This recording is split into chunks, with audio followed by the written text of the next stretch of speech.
तो जैसा कि कल आपने गॉस का नियम पढ़ा हुआ था, ठीक है, विद्युत फ्लक्स, गॉस का नियम, ये सब पढ़ चुके थे आप लोग। तो अब क्या है कि जो गॉस का नियम है उसी नियम के आधार पर हम कई अनुप्रयोग पढ़ेंगे और गॉस के नियम की सहायता से वैद्युत क्षेत्र ज्ञात किया जाएगा। तो गॉस के नियम की सहायता से जब हम किसी पृष्ठ का विद्युत क्षेत्र ज्ञात करते हैं, वही क्या होता है, गॉस के नियम का अनुप्रयोग कहलाता है।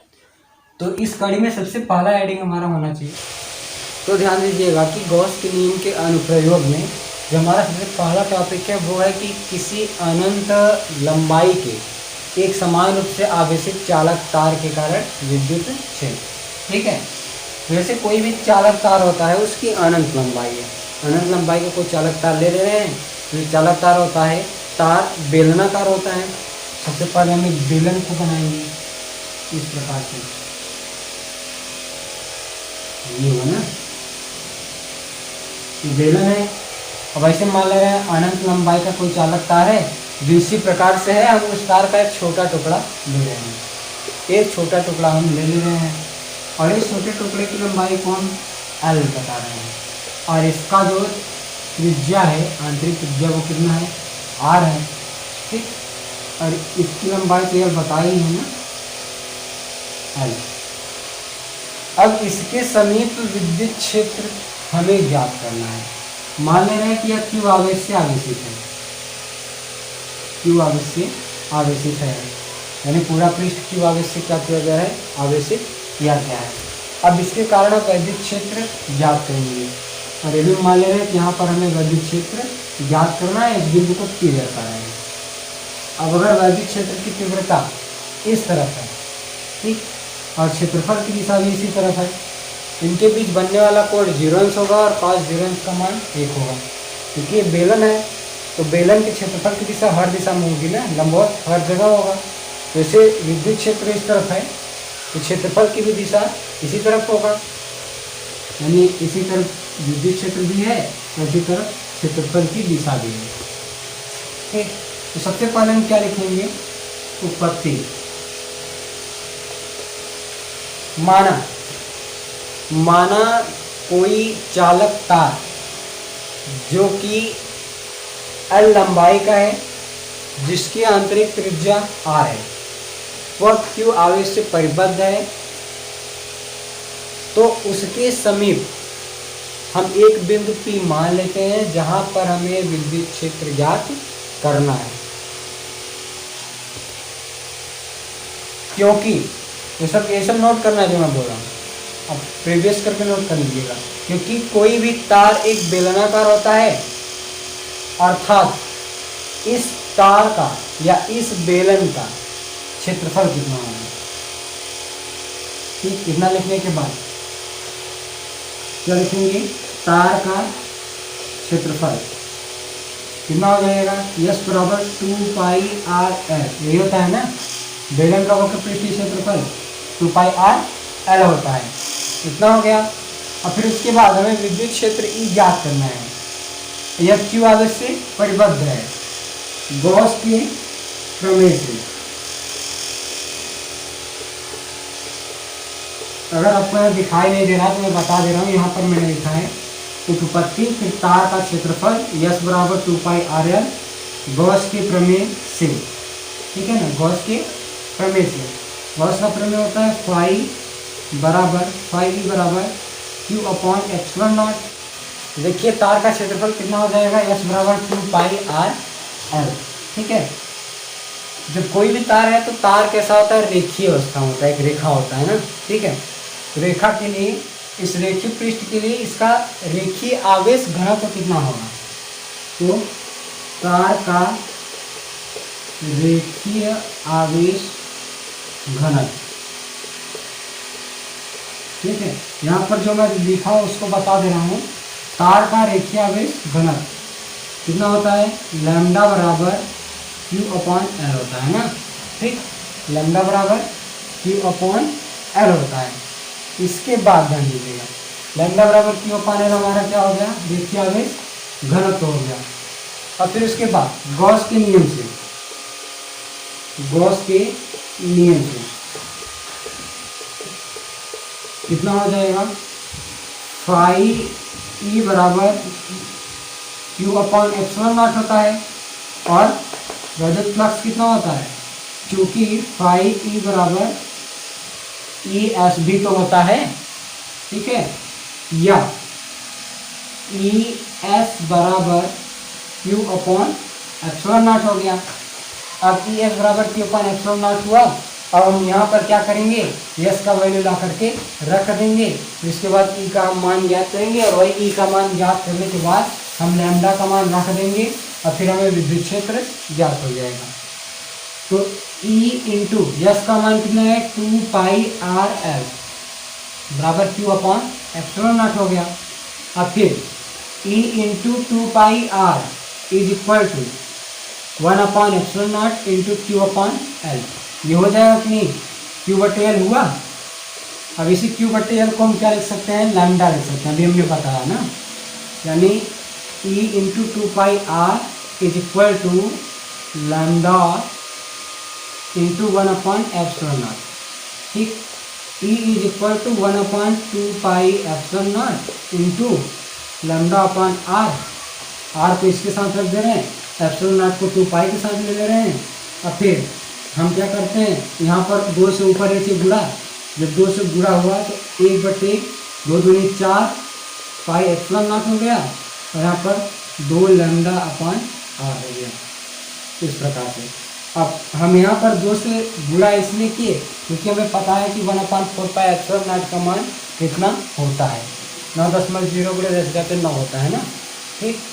तो ये था अनंत लंबाई के समान रूप से आवश्यक चालक तार के कारण विद्युत क्षेत्र, ठीक।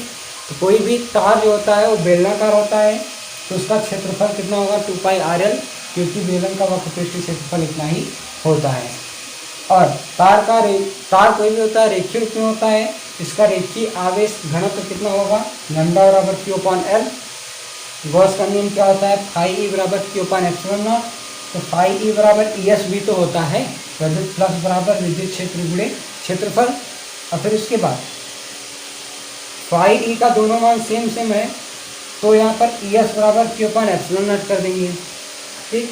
अब यहाँ पर एस का वैल्यू ला करके रख देते हैं, और फिर उसके बाद इस एल को Q के साथ रखते हैं और यह लैम्डा बन जाता है।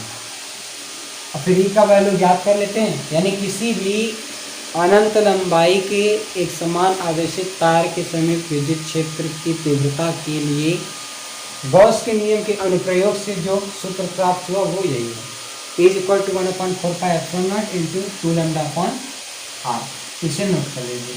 तो अगली हेडिंग है, एक समान रूप से आवेशित अनंत समतल चादर के कारण विद्युत क्षेत्र। जैसे कोई चादर है ना,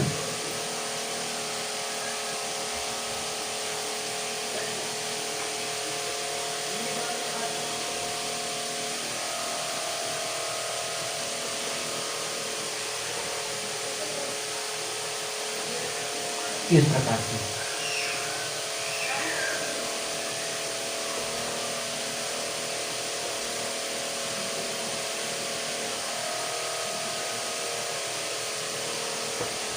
कोई चादर हो गया।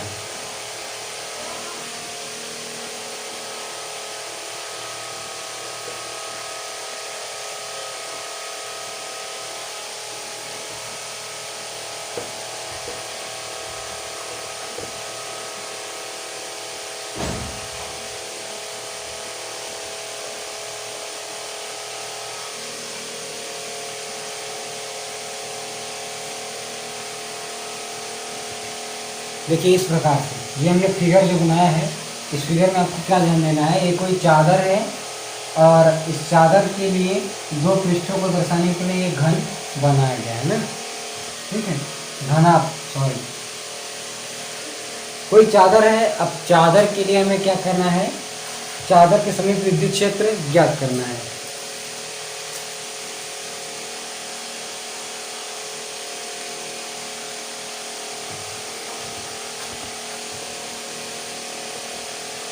देखिए, तो सबसे पहले हम क्या लिखेंगे उपपत्ति में,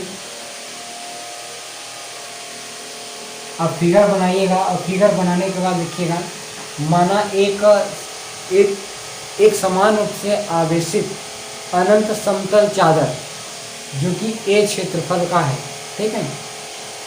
क्यू आवेश से एक समान रूप से आवेशित है। अब देखिए जब ये पूरी तरह से क्यू आवेश से आवेशित है तो विद्युत क्षेत्र इसके इस तरफ होगा और एक इस तरफ होगा, ठीक है ना। अब इसको हम 3 डायमेंशनल फिगर बना लेते हैं।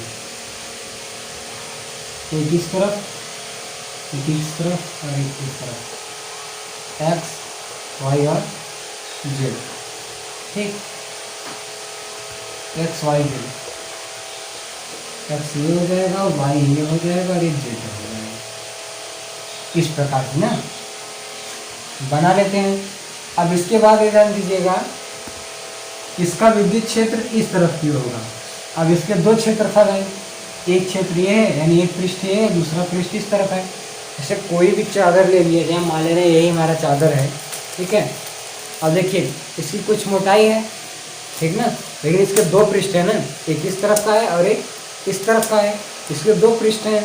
अब ये दो पृष्ठ हैं तो क्या होगा, इसका जो विद्युत क्षेत्र होगा दोनों पृष्ठ की ओर होगा, इधर की भी होगा और इधर की भी ओर होगा। इसका क्षेत्रफल क्या है, इसका ये क्षेत्रफल ए क्षेत्रफल है, ठीक, जो आवेश से आवेशित है। तो हम क्या करेंगे, चादर का क्षेत्रफल बराबर कितना हो जाएगा, ए। चादर का क्षेत्रफल कितना हो जाएगा, ए, ठीक। क्योंकि चादर के दो पृष्ठ हैं, कितने पृष्ठ हैं, दो पृष्ठ हैं। चादर के दो पृष्ठ है ना, एक इस तरफ और एक इस तरफ। अतः चादर से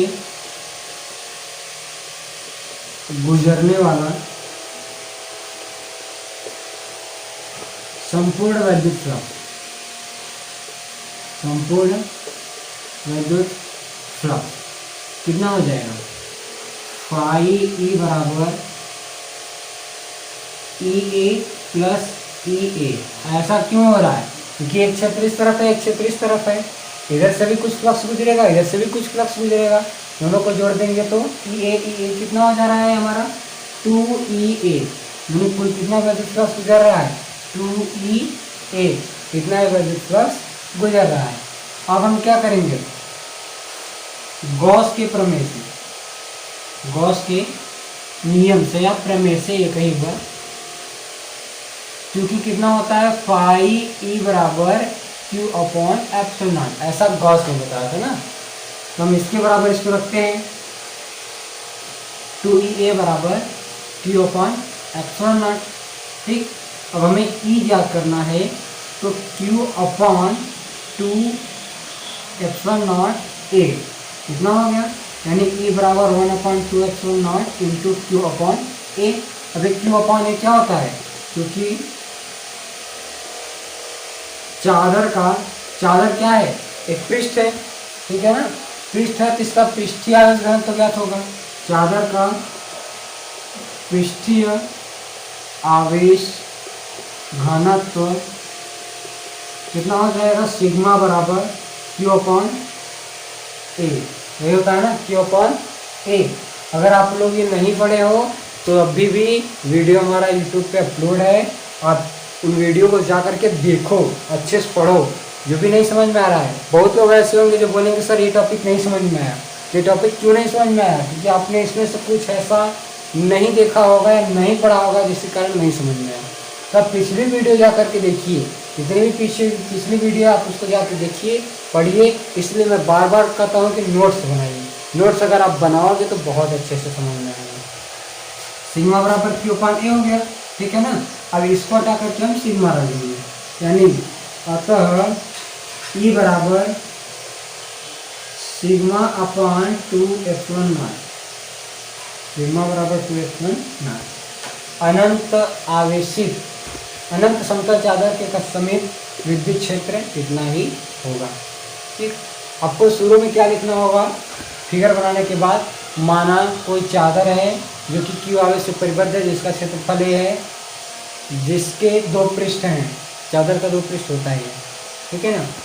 एक पृष्ठ x की दिशा में, दूसरा पृष्ठ y की दिशा में, और इसका लंबवत पृष्ठ z की दिशा में। ये लंबवत है किसके है, z के, मतलब z की दिशा में है ना, z के अनुदिश है। क्यू आवेश से आवेशित है। तो चादर का क्षेत्रफल A और चादर के दो पृष्ठ हैं, अतः चादर से गुजरने वाला संपूर्ण वैद्युत फ्लक्स, इधर का भी फ्लक्स और इधर का भी फ्लक्स कितना हो जाएगा, EA प्लस EA 2EA। फिर उसके बाद गॉस के नियम से फाई बराबर कितना होता है, Q/ε0, तो 2EA बराबर Q/ε0, यानी फाई E का दोनों वैल्यू एक दूसरे के बराबर रख दिया गया। E का मान 1/2ε0 इंटू Q/A आया। अब चादर का पृष्ठीय आवेश घनत्व कितना होता है हमने रख दिया, हमें विद्युत क्षेत्र ज्ञात हो गया। इसको आप नोट करिए, अब बहुत अच्छे तरीके से पढ़ाई करिए। तो ध्यान दीजिएगा, जैसा कि गॉस के नियम के अनुप्रयोग में आप लोगों ने 2 हेडिंग पढ़ा। अब तीसरा जो है वो है हमारा एक समान रूप से आवेशित गोले के कारण विद्युत क्षेत्र। जैसे कोई गोला है, ठीक है ना, कोई गोला ले लिया जा रहा है। अब इस गोले के कारण जो विद्युत क्षेत्र होगा वो कैसा होगा, ठीक है ना। इस गोले के कारण हमें विद्युत क्षेत्र ज्ञात करना है। और कैसे ज्ञात करना है, गॉस के नियम का हेल्प लेते हुए। इस गोले में हमें ध्यान देते हैं सबसे पहले, क्योंकि ये थोड़ा सा मिस्टेक ना होने पाए। ये हमारा गोला है ना। अब इस गोले के कारण बाहर भी हम विद्युत क्षेत्र ज्ञात करेंगे और भीतर भी ज्ञात करेंगे। इसका केंद्र है C, ठीक है। अब यहाँ से ये R दूरी पर है और ये अंदर कोई ले रहे हैं, ये स्मॉल r दूरी पर है। इस प्रकार से ना एक गोला जो बाहर बनाया गया है, जो बाहर ऐसे गोला बनाया जाएगा, आप लोग भी बना लीजिएगा, ठीक है, अच्छे से बनाइएगा। फिर जो बाहर गोला है वो केंद्र से कैपिटल R दूरी पर है और जो भीतर गोला है वो केंद्र से स्मॉल r दूरी पर है। तो हम यहाँ पर भी विद्युत क्षेत्र ज्ञात करेंगे और यहाँ पर भी विद्युत क्षेत्र ज्ञात करेंगे, ठीक है।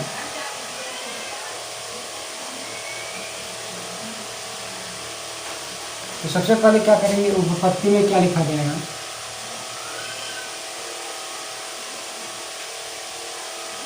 लिखिएगा, माना एक गोला जिसका केंद्र C है, सब जिसके बाहर R दूरी पर स्थित कोई बिंदु है जहाँ पर हमें विद्युत क्षेत्र ज्ञात करना है, ठीक है। अब आप लोग ये बात ध्यान दीजिएगा कि बाहर के लिए एक अलग टॉपिक बना लेंगे और भीतर के लिए एक अलग टॉपिक बना लेंगे, ठीक है ना। जिसके बाहर बिंदु P पर हमें विद्युत क्षेत्र ज्ञात करना है, ठीक। क्या करेंगे, बाहर के बिंदु P के लिए, बाहर के बिंदु P के लिए विद्युत क्षेत्र, यानी इसको क्या लिख सकते हैं, गोले के बाहरी भाग पर विद्युत क्षेत्र, और दूसरा क्या लिखेंगे, गोले के भीतरी भाग पर विद्युत क्षेत्र। तो पहले गोले के बाहरी भाग पर विद्युत क्षेत्र ज्ञात करते हैं। तो गोले का क्षेत्रफल कितना हो जाएगा, 4πr², यही होगा ना, 4πr²। अब एक Q आवेश से परिबद्ध है, किससे परिबद्ध है, Q आवेश से यह परिबद्ध है। गोले का क्षेत्रफल हो जाएगा हमारा 4πr², क्योंकि Q आवेश से परिबद्ध है। अतः इससे गुजरने वाला फ्लक्स कितना हो जाएगा, अतः इससे गुजरने वाला विद्युत फ्लक्स कितना हो जाएगा, फाई E बराबर EA या ES, ठीक है। कितना हो जा रहा है हमारा, फाई E बराबर E का वैल्यू अभी हमें नहीं पता है, S का वैल्यू हमें पता है, कितना हो जाएगा 4πr², ये होगा ना, इतना हो गया। और फिर उसके बाद गॉस के नियम से कितना लिखने के बाद लिखिएगा, गॉस के नियम से कितना हो जाएगा, फाई E बराबर Q/ε0 होता है। तो अब फाई E का वैल्यू आपस में बराबर रख देंगे, तो कितना हो जाएगा, Q/ε0 बराबर, या फिर E into 4πr², R square बराबर क्यू अपॉन एप्सिलॉन नॉट, ठीक है।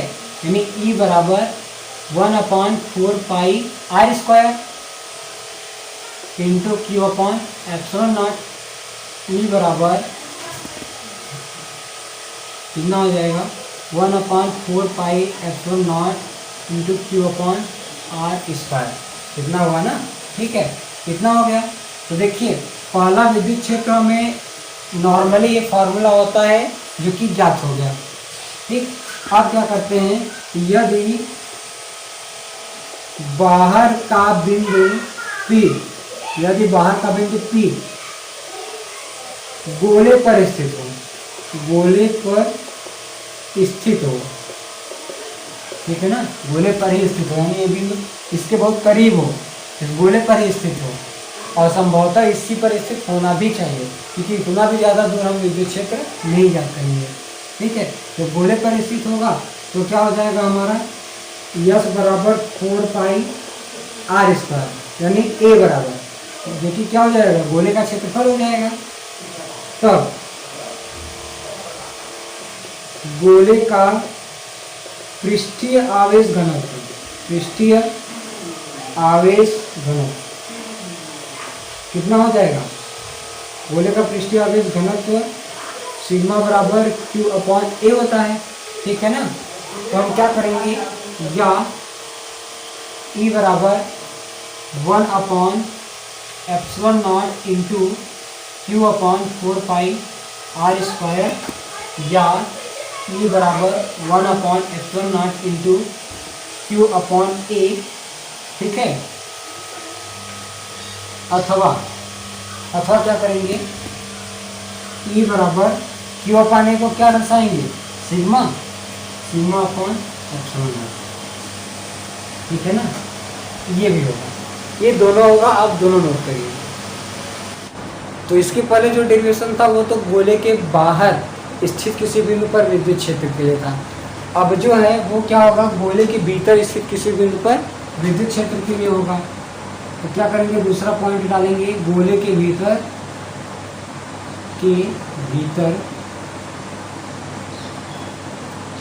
बिंदु Q पर वैद्युत क्षेत्र, ठीक है ना, गोले के बाहर के लिए और गोले के भीतर के लिए। और गोले के भीतर बिंदु Q पर वैद्युत क्षेत्र हम ज्ञात करेंगे। तो ये कैसे ज्ञात होगा, ये ध्यान दीजिएगा, उपपत्ति में लिखेंगे, ठीक है। माना गोले के भीतर कोई बिंदु Q है जिसका उसके केंद्र से दूरी स्मॉल r है। चूंकि यह गोला पूर्ण रूप से अपने पृष्ठ पर आवेश को एकत्रित करेगा, अर्थात संभवतः गोले के भीतर कोई भी आवेश नहीं होगा, गोले के भीतर कोई भी आवेश नहीं होगा। इतना लिखेंगे। लिखने के बाद तब गॉस के नियम से, जो भी बोले आप लिख लीजिएगा। गॉस के नियम से कितना हो जाएगा, फाई ई बराबर क्यू अपॉन एप्सिलॉन नॉट, और क्यू की जगह पर क्या हो जाएगा, या फाई ई बराबर, हमने बताया ना गोले के भीतर कोई आवेश नहीं रहेगा, सब पृष्ठ पर ही रहता है ना, तो गोले के भीतर में है, क्यू का मान कितना हो जाएगा 0, ठीक है। और फिर उसके बाद उस गोले से गुजरने वाला फ्लक्स, उस गोले से गुजरने वाला फ्लक्स, कौन सा गोला, जो भीतर है ना, कितना हो जाएगा, फाई ई बराबर ई इंटू ए होता है, ठीक। अब इसका मान हम रख देंगे दोनों का आपस में बराबर, या ई इंटू ए बराबर 0, अतः ई बराबर 0। नीचे से लिखेंगे, जिससे हमें ज्ञात होता है कि गोले के भीतर आवेश न होने के कारण भीतरी वाले बिंदु पर हमें विद्युत क्षेत्र शून्य प्राप्त होता है। बस अब आप लोग को जो भी टॉपिक इसमें नहीं समझ में आया है, आप पीछे का पूरा टॉपिक देखिए, समझिए। अगर नोट्स बनाए होंगे आप तो आप लोगों के लिए बहुत ईजी होगा सिर्फ पन्ना पलट के देख करके समझ जाओगे। और अगर नोट्स नहीं बनाया हो तो आप लोग की बहुत बड़ी गलती है। फिर से मैं कह रहा हूँ, आप नोट्स ज़रूर बनाइए ताकि आप पूरा रिकवर कर सकें। ओके, धन्यवाद।